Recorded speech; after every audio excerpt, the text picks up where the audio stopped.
Jeremias capítulo 1, versículo 11. Glória a Deus. Então vamos fazer a leitura, né? Diz assim: ainda veio a mim a palavra do Senhor, dizendo: que é que vês, Jeremias? E eu disse: vejo uma vara de amendoeira. E disse-me o Senhor: viste bem, porque eu velo sobre a minha palavra para a cumprir. Amém? Meu irmão, aqui a Bíblia está descrevendo quando Deus ele chama Jeremias ao ministério, está dizendo para Jeremias: olha, eu estou te entregando para você ser profeta entre as nações. E aí Deus, vou assim dizer, né, faz como se fosse um teste ali com Jeremias, né? Deus está chamando ele para ser profeta e Deus então dá uma visão para o Jeremias. Deus mostra algo para o Jeremias. E aí Deus pergunta para ele: o que é que vês? Né? Vamos lá, voltar no 11, ó. E ainda veio a minha palavra do Senhor dizendo: que é que vês, Jeremias? O que você está vendo? Então, Deus mostra para ele algo, né? No caso aqui nós estamos falando de uma visão, mas Deus mostra para ele algo e pergunta: o que é que você está vendo? Ué, mas Deus que deu a visão não sabe o que ele está mostrando para Jeremias? Mas entenda que a pergunta, né, não é o que Deus está mostrando, porque o que Deus está mostrando ele sabe. Ele quer saber o que é que o Jeremias está vendo ali, né? Como eu gosto de chamar, qual é a leitura que o Jeremias ele está fazendo. E o Jeremias então diz: Senhor, eu vejo uma vara de amendoeira. Interessante que ele é objetivo, direto, não floreia a coisa, não enfeita. Ele diz: Deus, o que eu estou vendo é uma vara de amendoeira. E aí o Senhor responde para ele o quê, né? E aí a Bíblia diz assim, ó, versículo 12: e disse-me o Senhor, o quê? Viste bem. E aí Deus completa: porque eu velo sobre a minha palavra para a cumprir. Meu irmão, nós precisamos entender que da mesma forma Deus age com a gente. Deus, ele nos mostra algo, nos apresenta algo que está ali diante de nós. Não estou falando necessariamente uma visão, né? Mas às vezes uma situação em si. E Deus então nos pergunta: e aí, o que é que você está vendo? Em outras palavras, qual é a leitura que você faz dessa situação? Em primeiro lugar é isso, nós já vamos abordar melhor isso. Segundo lugar, a resposta que eu dou, né, e claro, a minha resposta vai ser conforme eu estou vendo, conforme eu estou fazendo a leitura daquela situação. Então eu posso estar vendo aquela situação bem ou estar vendo mal. Para o Jeremias, Deus disse: isso aí, Jeremias, você viu bem. Mas poderia Deus dizer: Jeremias, você não está vendo as coisas direito, não. Você não está vendo bem. E aí eu fico imaginando quantas vezes, né, o que Deus fala para nós ou a nosso respeito não é algo mais ou menos assim. Então, essas duas coisas nós precisamos sempre entender. Deus nos mostra algo, mas ele quer saber, ele nos pergunta o que é que nós estamos vendo. Interessante que o profeta Ezequias tem uma experiência parecida com essa. Lá em Ezequiel 37, a Bíblia diz que o Espírito de Deus leva o profeta para um vale que está cheio de ossos, que aqueles ossos estão sequíssimos, e a Bíblia diz que o Senhor faz com que ele passeie por aqueles ossos, né? Veja bem, analise ali bem a situação, não olhe assim de uma maneira superficial, mas caminhe por ali, averigue bem a situação. Depois que o profeta faz isso, Deus faz uma pergunta para ele: e aí, Ezequiel, ou como Deus chama, filho do homem, poderão viver esses ossos? Não é uma experiência tanto quanto parecida com a de Jeremias? Olha, diante daquilo que eu te mostrei, diante daquilo que você está vendo, qual é a leitura que você faz dessa situação? Tem jeito, tem chance, poderão viver esses ossos? Eu brinco que me parece que a resposta dele assim é meio sair pela tangente, né? Mas ele diz: Senhor, tu é que sabes, né? E Deus então diz: então profetiza sobre esses ossos para que eles vivam. Amém. E o Ezequiel faz isso, e então Deus dá vida. Então perceba que isso aqui que está acontecendo com Jeremias não é algo limitado a ele. Mas uma experiência muito parecida aconteceu com o Ezequiel. E que acontece com a gente, porque Deus ele quer saber o que é que nós estamos vendo. E aí vem, né? Sabe aquele velho ditado, aquela velha história assim, ó? O que é que você está vendo? Né? Olha só, todo mundo está vendo a mesma coisa, mas as leituras nem sempre serão as mesmas. Sabe o velho ditado? Um vai ver e vai dizer: o copo está meio cheio, outro vai dizer: o copo está meio vazio. Mas todo mundo está vendo a mesma coisa, todo mundo está tendo a mesma visão. Você está entendendo? Mas a leitura que nós fazemos é que é diferente. Olha só, o Jeremias poderia olhar para aquela vara de amendoeira e dizer assim: senhor, eu estou vendo que não tem nenhum fruto. Não poderia? Né?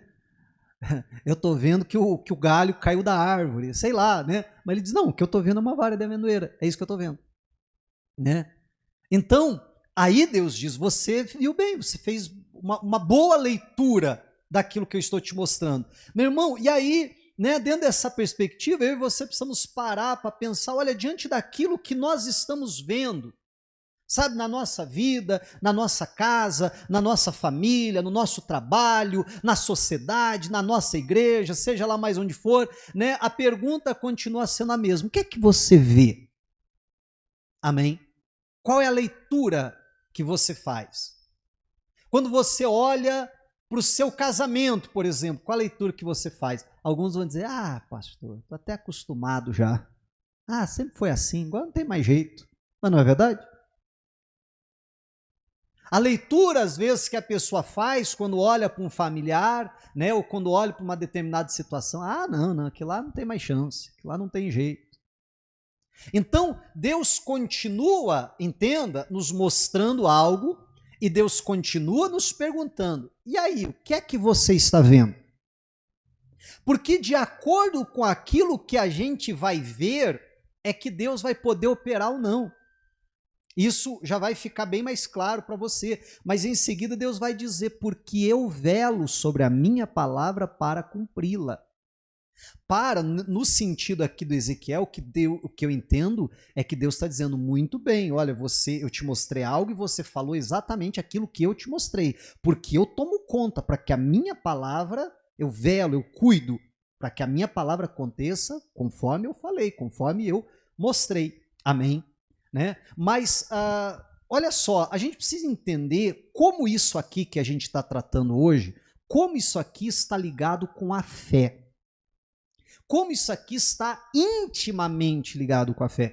Porque a fé é a certeza de coisas que se esperam e a firme convicção de fatos que não se veem. Amém? Então, meu irmão, eu estou olhando para uma situação na minha família, no meu lar, e qual é a leitura que eu vejo? Sabe, eu me prendo simplesmente àquilo que os meus olhos naturais estão vendo, ou será que eu me baseio por aquilo que a palavra de Deus está falando e crio dentro de mim uma outra imagem? E na hora de fazer a leitura daquela situação, eu estou lendo aquela situação com o óculos da palavra de Deus, com a lente da palavra de Deus. Entende o que eu quero dizer com isso? Porque é isso que nós precisamos, então, fazer. Isso é a fé. A fé, eu posso estar até com os meus olhos naturais vendo uma coisa, mas a leitura que eu faço é outra. Você está entendendo? No meu coração, aqui dentro, a imagem que eu crio é diferente. Baseado naquilo que eu espero. Baseado naquilo que a palavra de Deus fala a respeito, então, daquela situação. Amém?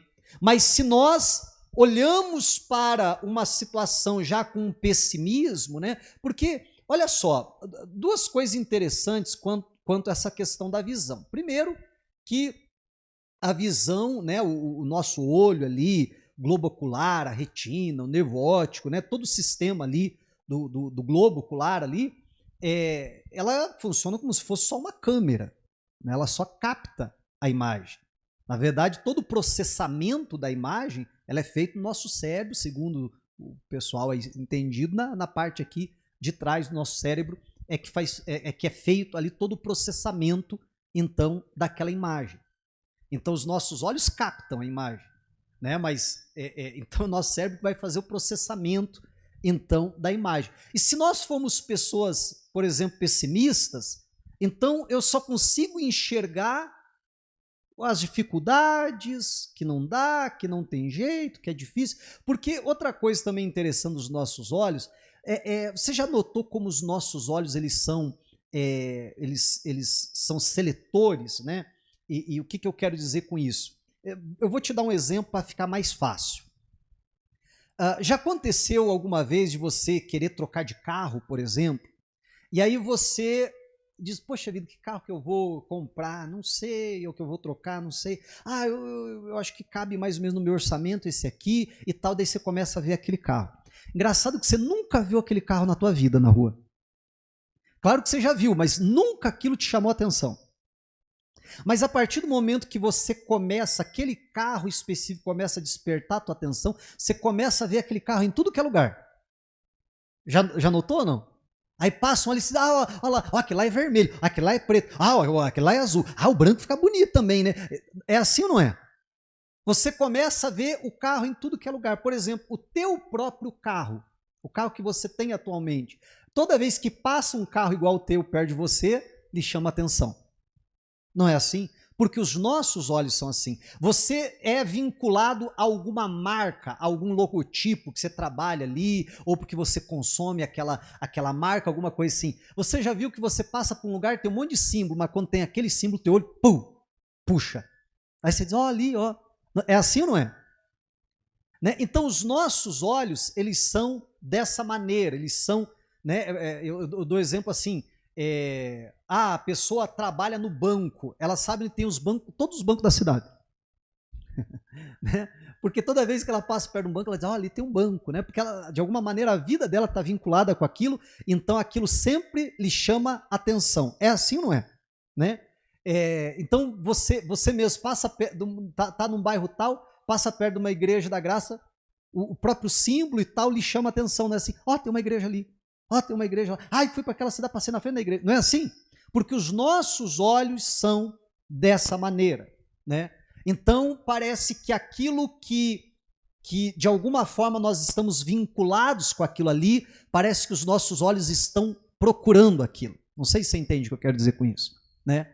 Então, quando eu sou uma pessoa pessimista, então os meus olhos ficam caçando dificuldade, impossibilidades. Você já viu que para a pessoa pessimista tudo é difícil, ela consegue enxergar dificuldade onde os outros não conseguem? Né? Mas a pessoa que tem aquela disposição e tal, né? Aquela pessoa assim, com uma autoestima grande, ela consegue enxergar facilidade em tudo? Né? Alguém diz, mas isso aqui é muito difícil de fazer. Não é nada, rapaz, isso aqui é fácil, você só fala assim, faz desse jeito. Não, isso aqui é moleza de fazer. Não, mas tem esse outro problema aqui. Não, rapaz, isso aqui também é fácil. Não é assim? Meu irmão, então nós precisamos tomar um cuidado muito grande, e é isso que a palavra de Deus está dizendo, com o que nós estamos vendo. Ou ainda, quem sabe, ficaria melhor para você entender como nós estamos vendo as situações. E dentro dessa linha, dentro dessa esteira, Jesus vai falar para nós o seguinte, aqui em Mateus, capítulo 6, e versículo 22, Mateus 6, 22, Jesus vai dizer o seguinte para nós, olha só, a candeia, né, a luz, então, aquilo que ilumina, a candeia do corpo, o que são? São os olhos. Então, os nossos olhos são a luz para o nosso corpo, é a candeia, aquilo que ilumina a nossa vida, o nosso corpo. De sorte que, se os teus olhos forem bons, o que vai acontecer? Todo o teu corpo terá luz, toda a tua vida, toda a tua existência, tudo vai se iluminar, tudo você vai enxergar facilidade, você vai enxergar o melhor das pessoas e assim por diante, você vai enxergar as oportunidades da vida e assim vai. Agora a Bíblia vem dizer o seguinte: se porém os teus olhos forem maus, o teu corpo será tenebroso, vai ser uma escuridão só, vai ser algo tenebroso. Aí a Bíblia diz: se portanto a luz que em ti há, que são os nossos olhos, a luz que em ti há são trevas, quão grandes serão tais trevas. Olha, se os teus olhos forem maus, rapaz, você está roubado, o negócio vai estar feio para o teu lado, porque aquilo que deveria iluminar está sendo trevas, então quão grandes serão tais trevas. Então como vai ser difícil a vida dessa pessoa. E aí eu e você precisamos, então, analisar como é que tem sido os nossos olhos. Né? Como eu explicava até agora, a leitura que a gente tem feito das coisas. E eu acho interessante, eu sei que eu já falei isso em outra ocasião, mas eu acho interessante que Jesus não diz assim: se os teus olhos forem ungidos, se os teus olhos forem santos ou santificados, se os teus olhos forem abençoados, se os teus olhos forem espirituais, se os teus olhos forem consagrados, se os teus olhos forem qualquer outra coisa. Jesus disse: se os teus olhos forem bons, ou se os teus olhos forem maus. É isso. A maneira que nós enxergamos as coisas. Porque você veja, que eu falava há pouco, o que é a fé? A fé é baseado em algo que a palavra de Deus diz, e porque eu creio naquilo, eu espero que aquilo vai se cumprir. Então eu já crio, eu já mentalizo aquela imagem. Eu já me vejo curado, ainda que eu olhe para mim e esteja doente. Você está entendendo? Mas eu me vejo curado. Eu olho para uma situação que aparentemente não tem saída, aí eu lembro da palavra de Deus e eu já mentalizo, já crio aquela imagem dentro de mim. Não, Deus me dá o escape, eu vou vencer essa situação, eu vou dar a volta por cima. Eu olho para o meu familiar e por mais que aquilo que os meus olhos, a cena que eu esteja vendo não é nada boa, mas eu já começo a olhar para aquela situação e criar e mentalizar uma imagem do milagre, da restauração, da transformação. Amém, igreja? E isso justamente é a fé. Eu não ter aqueles olhos maus, mas ter aqueles olhos bons. Ainda que a cena seja má. Mas eu olho para aquela cena terrível que está diante de mim e digo: mas Deus vai me dar a vitória. É o que o Jó está fazendo. Meu irmão, o que está diante dos olhos dele é uma cena terrível. Ele perdeu tudo. Até mesmo os filhos, a sua saúde, todos os seus bens, ele perdeu tudo. Mas ele está vendo aquela cena terrível diante dos olhos dele e está vendo alguma coisa boa. Está dizendo: mas eu sei que o meu Redentor vive e que em breve ele se levantará em meu favor. Ele viu um cenário de destruição, mas aqui dentro dele havia uma imagem de Deus o restaurando. E o que aconteceu? Foi exatamente isso. Então, nós precisamos, e se nós percebemos, sabe que estamos tendo um olhar muito crítico. Eu olho para tudo, eu critico tudo, eu não vejo nada de bom, né? Tudo eu acho ruim, tudo eu acho defeito e tal. Então eu preciso ir diante de Deus e dizer: Deus, eu estou tendo maus olhos. Deus, eu preciso da tua ajuda, eu preciso mudar essa minha visão. Amém, igreja? Eu preciso enxergar segundo a tua palavra. E claro que para isso eu tenho que meditar na palavra, claro que para isso eu tenho que buscar Deus, mas eu preciso ir diante de Deus e pedir ajuda. Senhor, tira essa visão errada de mim, abre os meus olhos. Não foi a oração que Eliseu fez pelo seu servo? Abre os olhos do moço para que ele veja. O moço de Eliseu sai ali para fora da casa, do lugar que ele estava hospedado, e ele olha e vê a cidade cercada de carros e cavaleiros inimigos. Ele volta para dentro, eu imagino a cena dele com a mão na cabeça, dizendo: ai, meu Senhor, o que faremos? Eu fico imaginando que Eliseu também dá uma olhada lá para fora, Entenda só, o Eliseu está vendo a mesma cena que o seu servo está vendo. O Eliseu está vendo a mesma coisa, uma cidade cercada pelos inimigos. A diferença é que o servo está dizendo, ai meu Senhor, e o Eliseu está dizendo, fica tranquilo, mas são aqueles que estão conosco do que aqueles que estão com eles. Amém, igreja? Agora você perceba que os dois estão vendo a mesma cena? Mas a diferença é a leitura que um faz da situação e a leitura que o outro faz da situação. E aí o servo ali, sem entender nada, Eliseu faz uma oração, Senhor, abre os olhos dele para que ele veja. E aí a Bíblia diz que Deus abriu os olhos do moço e ele viu que ao redor de Eliseu havia carros e cavaleiros de fogo. Pastor, mas o que esses carros e cavaleiros de fogo vão fazer se o pessoal está lá cercado? Sabe o que eles fizeram? Aí o Eliseu faz uma oração, do mesmo jeito que Eliseu pediu, abre os olhos dele, e ele passou a enxergar, o Eliseu disse, Senhor, cega todo esse exército aqui. E aquele exército inteiro ficou cego. Aí o Eliseu sai lá para fora, diz assim, vem cá, vocês estão procurando quem? Estamos procurando um tal de Eliseu, né? Tá todo mundo cego. Ele diz, faz o seguinte, me segue aqui que eu vou levar vocês até ele. Aquele exército todo fez uma filinha lá, foi seguindo Eliseu. Eliseu leva eles até a capital de Israel, que era a Síria, a Samaria, perdão. Leva aquele exército todo para dentro da capital. Obviamente que o exército de Israel, quando vê um exército se aproximando, se prepara ali e tal, né? Quando eles chegam lá dentro, o Eliseu faz mais uma oração. Senhor, abre os olhos deles agora. Todos eles foram curados. Amém, igreja? Instantaneamente. Quando eles olham, estão cercados pelo exército de Israel, né? Estão já dentro da cidade, com os muros trancados, não tem. Agora é eles que não têm para onde correr. Agora é eles que estão numa situação de desvantagem, né? E aí até o rei diz assim, aí, vamos matar essa turma agora, feremos a espada. Eliseu diz, não, negativo. Prisioneiro de guerra você não mata? Você vai matar eles? Não. Dê a eles de comer, ofereça um banquete para eles e despeça eles em paz. O rei atende, faz aquilo, e a Bíblia diz que um exército ali, aquele exército, se eu não me engano, era da Síria mesmo, não tenho certeza, mas nunca mais entrou em Israel.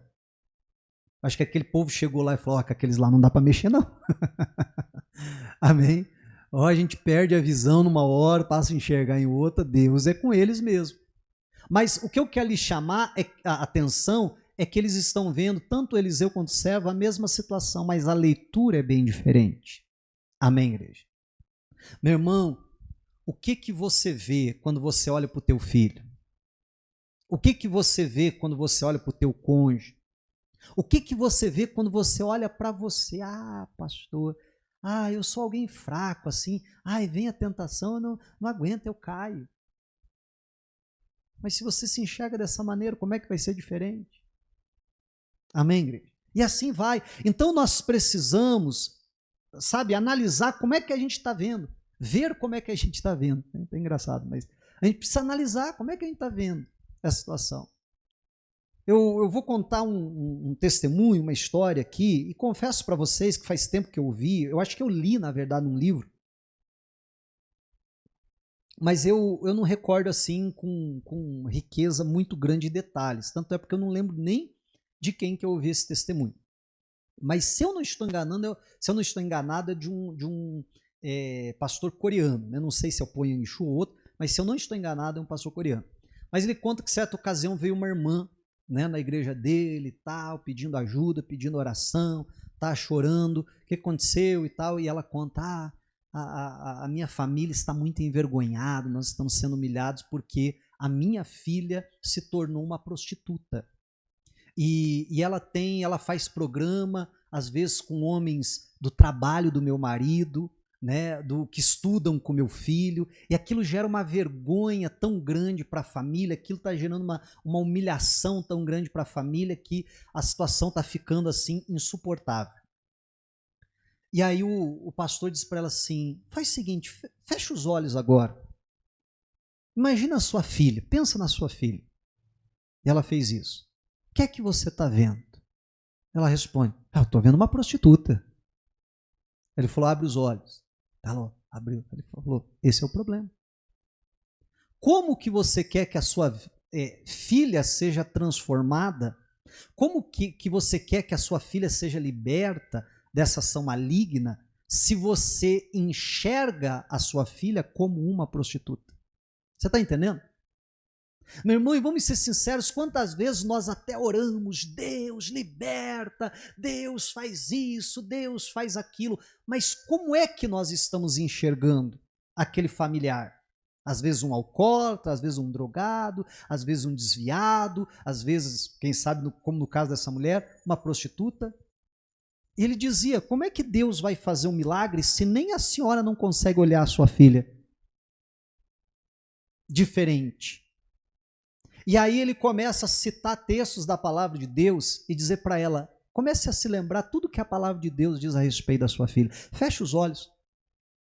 E agora, de acordo com aquilo que a palavra de Deus diz a respeito da sua filha, comece a imaginar ela.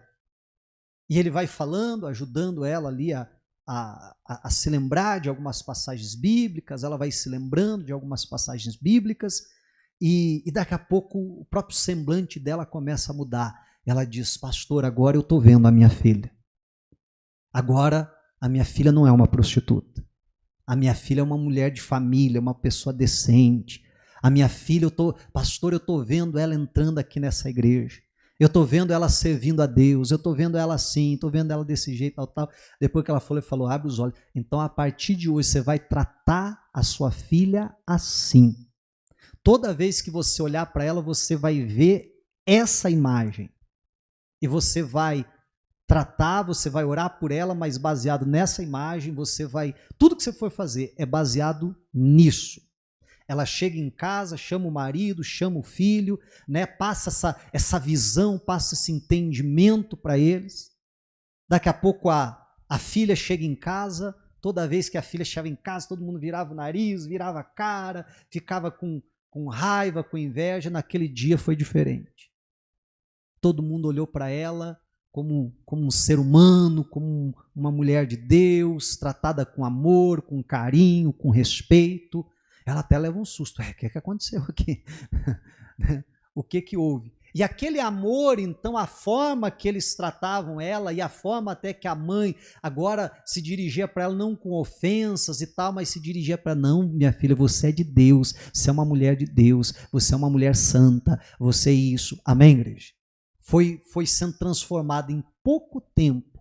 Aquela visão que a mãe tinha a respeito da filha, agora renovada, amém, igreja? Se tornou realidade em nome de Jesus.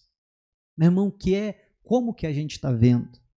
Eu até brincava hoje de manhã com a minha esposa, né? Que isso é muito comum acontecer na igreja. Às vezes chega alguém assim, aí você diz, ô irmã, como é que você está?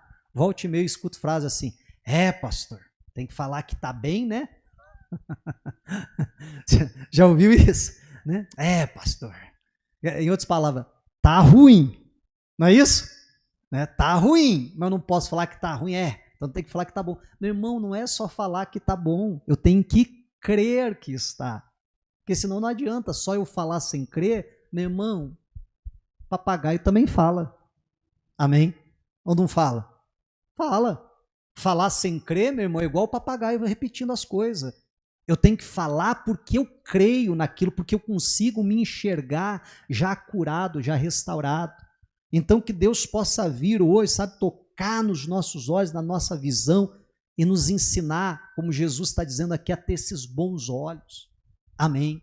Em vez de olhar para a nossa família e ficar, sabe, listando todos os defeitos que eles têm, não, é olhar para eles com aquele olhar seletivo, sabe, e conseguir só enxergar as qualidades, só enxergar as coisas boas. Meu irmão, se você só consegue ver os defeitos do seu cônjuge, como que você vai ter um casamento feliz e abençoado? Verdade ou não é? Mas se você, meu irmão, tem esses bons olhos e começa a enxergar as qualidades, então, do seu cônjuge, né? E por enxergar essas qualidades, começa até mesmo a elogiar essas qualidades. Meu irmão, a qualidade, não estou nem falando de uma questão espiritual, é óbvio que isso vai se refletir espiritualmente, mas até numa qualidade de vida vai ser muito melhor. Amém, igreja? Eu até dizia aqui no cu da manhã, adianta, meu irmão, você chegar para o preguiçoso e dizer assim, você é um preguiçoso. Não, você é muito preguiçoso, você não pode ser preguiçoso desse jeito. Você já viu que quando você chama alguém de preguiçoso, a pessoa faz assim, ó. Verdade ou não é? É igual chegar aqui, ô pessoal, vocês estão desanimados, hein? Não, não pode ser desanimado desse jeito, vocês estão muito desanimados. O que vai acontecer? A pessoa vai ficar mais desanimada. Você já imaginou? A pessoa está lá no hospital, daqui a pouco entra o médico, olha e diz, meu Deus do céu, mas você tá feio mesmo, hein, rapaz? Ah, não sei não se eu vou conseguir te ajudar, hein? Olha, você deu uma piorada de ontem para hoje, hein? Ah, pronto, termina de matar. Verdade não é? A pessoa diz assim, rapaz, achei até que tinha melhorado, mas eu acho que eu tô ruim mesmo. O médico não sei se passa dessa noite. Tem alguém que você tem que ligar já, despedir, alguma coisa assim? Pronto, termina de matar. Não é verdade? Mas aí o médico chega lá com uma palavra positiva. O médico chega lá, o camarada tá ruim, tá mal. O médico chega lá e diz, tô vendo que o senhor melhorou. Não, logo o senhor vai estar em casa, você vai ver só. A pessoa estava até se sentindo ruim, né? Já dá até um ânimo. Não é assim? Meu irmão, a mesma coisa com relação à nossa família. Não adianta você ficar criticando, apontando os erros, porque isso não faz ninguém melhorar. Faz a pessoa melhorar é quando você começa a elogiar, a destacar as qualidades. Aquela pessoa é preguiçosa e de fato ela é. Mas aí um belo dia ela tem alguma atitude, né, prestativa, alguma atitude de ajudar, de fazer alguma coisa. Muito bem, não, agora sim, gostei de ver, isso aí, hein, parabéns.